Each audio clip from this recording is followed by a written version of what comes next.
Olá! Hoje a gente vai mergulhar fundo numa obra que, olha, é daquelas que te desmontam e te reconstroem. Vamos falar de O Filho Eterno, do Cristóvão Tesa. Um livro potente. Demais! E para guiar nossa conversa, a gente está usando uma análise super sensível do Carlos São Paulo, que ajuda a gente a enxergar as camadas da história. Uhum. O ponto de partida já é forte. A jornada de um pai que de repente se depara com o nascimento de um filho com síndrome de Down. E isso pulveriza completamente aquela imagem do filho ideal que ele tinha na cabeça, né? Exato. E a nossa missão aqui é entender como o autor usa a ficção não só para processar uma experiência que é a dele, uma experiência real, mas para transformar essa dor em algo universal, no que a análise chama de um memorial. Exato. E um ponto que o Carlos São Paulo levanta e que vai guiar muito o nosso papo é que essa história, ela vai muito além da paternidade ou só da deficiência. Sim. Ela toca em questões que são de todo mundo, sabe? A nossa dificuldade, que é imensa, de lidar com o que a gente acha que é imperfeito, aquela fantasia de que a gente tem algum controle sobre a vida. Que a gente não tem nenhum, né? Nenhum. E talvez o mais importante, aquele amadurecimento que muitas vezes só vem na marra, sabe? Quando a gente é forçado a aceitar a realidade como ela é, e não como a gente queria que ela fosse. Perfeito. E para começar a entender como o autor faz isso, eu acho que a gente tem que olhar para a escolha narrativa dele. Sem dúvida. O mais curioso, e a análise deixa isso muito claro, é que o Cristóvão Tesa viveu essa história. O filho dele tem síndrome de Down. E a primeira coisa que a gente pensa é, bom, ele vai escrever um livro de memórias, né? Um relato direto, em primeira pessoa. Seria o caminho mais óbvio. Mas não. Ele cria um personagem, um pai narrador, e conta tudo em terceira pessoa, como se estivesse, sei lá, olhando de fora. É uma escolha que já chama atenção de cara, né? Por que criar esse distanciamento? Então, essa escolha é a grande sacada do livro. É o que permite que a obra exista, na verdade. A análise do Carlos São Paulo usa um termo que eu acho perfeito para isso. A distância ideal. Distância ideal. Pensa comigo.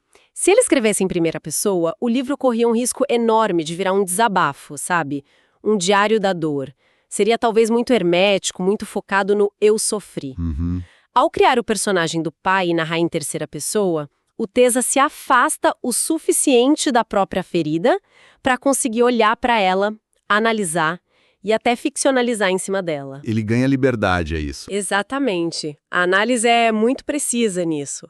Essa distância dá a ele a liberdade para explorar sentimentos que foram ou poderiam ter sido.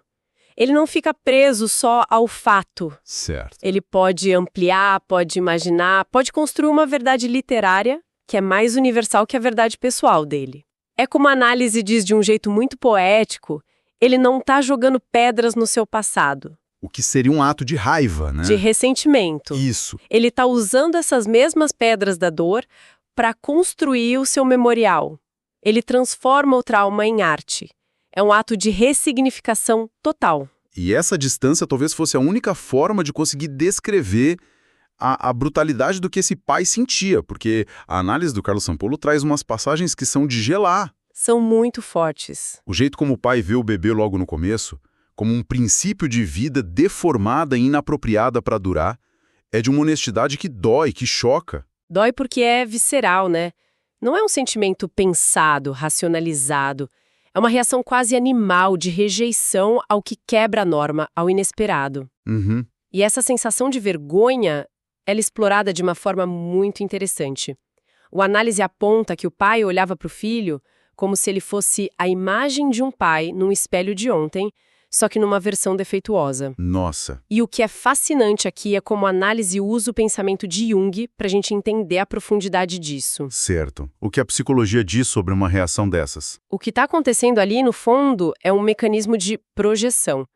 O pai está, na verdade, projetando no filho seus próprios conteúdos psíquicos cheios de imperfeições. O que isso quer dizer na prática? Quer dizer que todas as frustrações, os medos, as inseguranças, aquela sensação de fracasso que ele, o pai, já carregava, de repente ganham um rosto, ganham um corpo. O filho vira o depositário de tudo aquilo que o pai não aceitava em si mesmo. Espera, então a análise está dizendo que o problema não era o filho ser defeituoso, mas o pai se sentir defeituoso e ver isso refletido no espelho que era o filho. É isso? É exatamente essa a chave da questão. A rejeição ao filho é, no fundo, uma autorrejeição. É a dificuldade dele de encarar a própria falha, a própria humanidade imperfeita. Entendi. O filho, com a síndrome, com a condição dele que é inegável, visível, apenas materializa uma sensação de inadequação que já existia dentro do pai. A criança, sem culpa nenhuma, vira o símbolo do fracasso paterno. E ele precisa fazer uma jornada imensa para entender que essa imperfeição, ela não só é parte da vida, como pode ser o caminho para um tipo de amor que ele nem imaginava. Mas essa jornada de rejeição, de vergonha, ela não dura para sempre. A gente percebe que a narrativa precisa de um ponto de virada, né? Sim, um momento de ruptura. E a análise aponta um momento muito específico. Um evento que funcionou como uma epifania, uma virada de chave que muda tudo. E vem num momento de pânico puro. Totalmente. É o episódio em que o Felipe, o filho, já com 9 anos, some de casa. Ele foge por um tempo, se perde a um sumiço breve, mas que para o pai a sensação é de uma eternidade. O que deve ser o maior pesadelo de qualquer pai ou mãe, né? Aquele instante em que o chão some. Sem dúvida. E é nesse desespero, nesse medo visceral aterrorizante de perder o filho para sempre, que o amor finalmente se torna consciente. Um amor que já estava ali, então? Já estava ali, mas soterrado, sabe? Soterrado sobre camadas de vergonha, de frustração, de idealização. O medo da perda rasga tudo isso e expõe o sentimento puro. A análise usa uma imagem fortíssima para descrever a sensação do pai. Ele se sente como um corpo abandonado pela sua própria alma. Nossa, é o vazio absoluto. É como se a ausência física do menino forçasse ele a encarar o que realmente importava. Isso. E o que eu acho incrível na leitura do Carlos São Paulo é uma distinção sutil que ele faz que você mencionou agora há pouco. O pai não rejeitava o Felipe, a criança real. Ele rejeitava as suas representações diante dos anseios paternais pelo filho idealizado. Essa distinção é tudo, né? É a chave da transformação. Porque mostra que a luta dele era interna, ele estava brigando com o fantasma do filho perfeito que ele tinha imaginado. Aquele que seria inteligente, bem-sucedido. Que daria orgulho, que seguiria um script. O desaparecimento do filho real, do menino que existe, destrói o fantasma do filho imaginário. A ameaça da perda força o pai a escolher qual dos dois é de fato o filho dele. E nesse momento não tem mais dúvida. O amor pelo filho real, concreto e imperfeito se solidifica. Vira inabalável. E essa luta interna dele contra uma ideia em vez da realidade não se limitava só ao filho, né? A análise aponta um paralelo que eu achei genial com a outra grande criação da vida dele, a carreira de escritor. Sim, essa conexão que a análise faz é brilhante.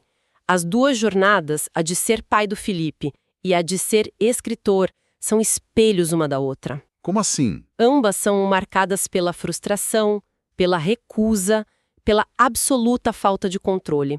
Ele não consegue consertar a genética do filho e também não consegue emplacar os livros que escreve. Não consegue o reconhecimento que ele busca. É a vida dizendo para ele de duas formas diferentes e igualmente dolorosas: você não está no comando. É a grande ilusão do controle sendo desfeita. Exatamente. A análise afirma isso de um jeito categórico. O controle é o sonho da humanidade, mas talvez seja como o tempo. Uma grande ilusão. Putz. O pai queria controlar a genética, queria controlar o sucesso da carreira, queria controlar a narrativa da própria vida. Mas a natureza, como a fonte diz, tem o seu próprio jogo de dados. E a gente não escolhe os números que caem, né? Pois é. A educação do Felipe, no fim das contas, se revela como a educação do próprio pai. Ele é forçado do jeito mais duro a aprender a lição da humildade, a abandonar essa necessidade de controle e a aceitar as incertezas e imperfeições na vida. E essa necessidade de controle, ou pelo menos da aparência de controle, se espalha pela família toda. Tem um detalhe que a análise aponta sobre a chegada de uma filha normal anos depois, que é muito sutil e devastador. Ah, sim. A menina na escola não mencionava o irmão. Sim, é um detalhe poderoso. A análise descreve isso como uma espécie de cumplicidade silenciosa com o desejo do pai de projetar a imagem de uma família aparentemente feliz. Uma negação, né? É, a negação operando no nível familiar.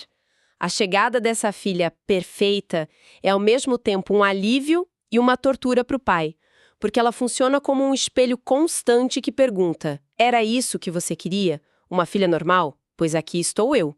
Isso só joga mais luz sobre o conflito interno dele. Ou seja, a realidade o tempo todo quebrando a ilusão. O tempo todo.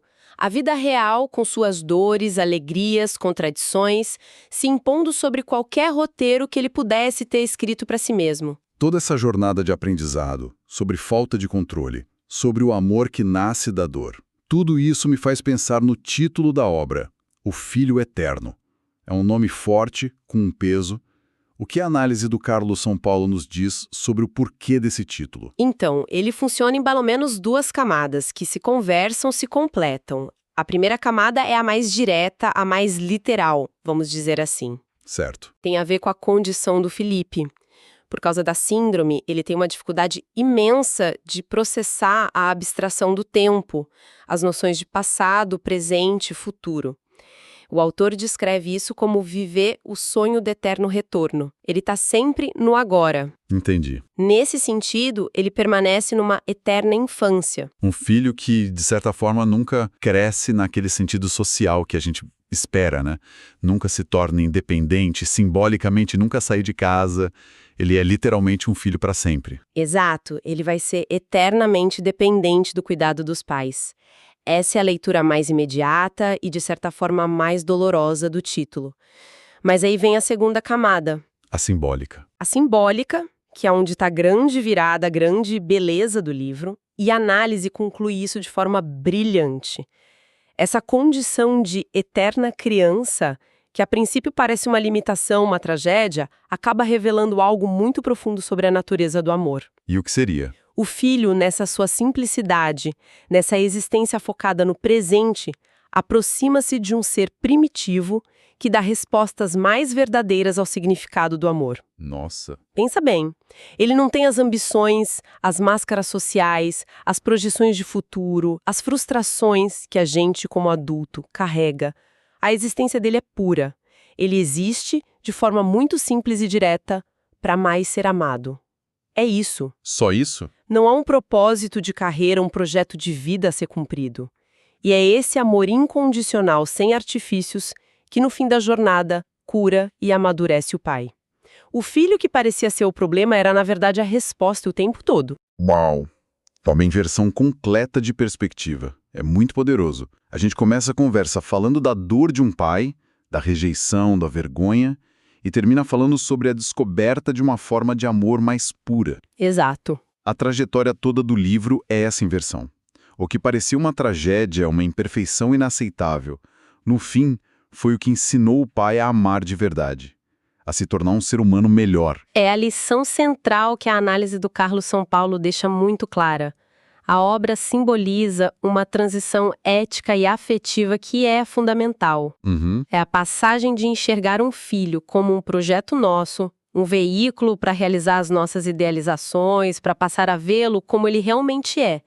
Um ser humano único, que precisa de proteção, de cuidado e de amor incondicional pelo que ele é, não pelo que a gente sonhou que ele seria. É um amor que nasce da aceitação, não da perfeição. Exatamente. O livro do Tesa vira esse símbolo universal de um amor que não nasce da perfeição, mas da aceitação radical da realidade. E essa jornada toda nos deixa com uma reflexão final que vai muito além da paternidade. A experiência narrada na obra levanta uma questão importante para todo mundo, eu acho. Com certeza. Em que aspectos das nossas próprias vidas a gente não está se apegando a uma versão idealizada das coisas?